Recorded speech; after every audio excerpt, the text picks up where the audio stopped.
NEET পৰীক্ষাত কম number পোৱাৰ বাবে নিজ পিতৃয়ে মৰিয়াই হত্যা কৰিলে কন্যাক।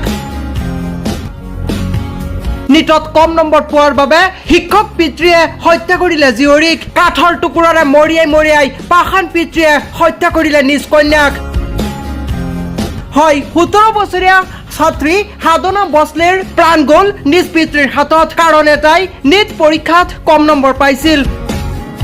উল্লেখ্য যে 10ম শ্ৰেণীত 90% নম্বৰ লাভ কৰিছিল এইগৰাকী সাধনা বসলেই নীট পৰীক্ষাত অৱতীৰ্ণ হৈছিল। নীট পৰীক্ষাত কম নম্বৰ পোৱাৰ বাবে শিক্ষক পিতৃয়ে হত্যা কৰিলে নিজ কন্যাক।